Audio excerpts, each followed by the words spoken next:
Gjuha e tokës sonë. Secili vend flet me gjuhën tonë dhe ruan identitetin dhe trashëgiminë si pasurinë tonë më të madhe. Çfarë janë mikrotoponimet, emrat e vendeve? Mikrotoponimet janë çdo kodër, lumë, shesh dhe rrugicë që formojnë peizazhin e fshatit. Ata nuk janë thjesht fjalë, janë kujtime të gjalla, pjesë e gjuhës shqipe dhe të traditave të komunitetit. Pse janë të rëndësishme?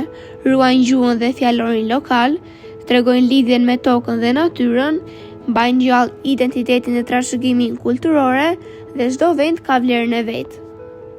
Pse duhet I dokumentojmë? Ruajnë pasurinë gjuhësore, çdo emër vendi që dokumentojmë mbetet pjesë e gjuhës shqipe.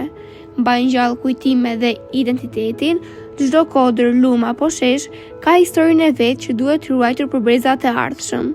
Krijojnë burime për të mësuar, harta dhe projektet bëhen udhërrëfyes për nxënësit, mësuesit dhe komunitetin.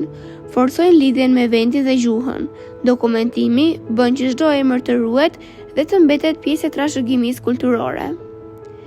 Si zbulojmë thesarin e fshatit? Dëgjojmë kujtimet e banorëve, rrëfimet e tyre na mësojnë fjalë dhe histori të gjalla të gjuhës shqipe. Fotografojmë vendet dhe objektet natyrore. Çdo kodër, lumë apo shesh tregon një pjesë të jetës së përditshme dhe lidhet me identitetin tonë. Ruaj gjuhën dhe vlerëso çdo kodër, lumë dhe shesh, sepse çdo emër është një histori që lidh fshatin, komunitetin dhe brezat e ardhshëm. Gjuha, toka dhe kujtimet tona janë thesari më I madh që duhet ta ruajmë.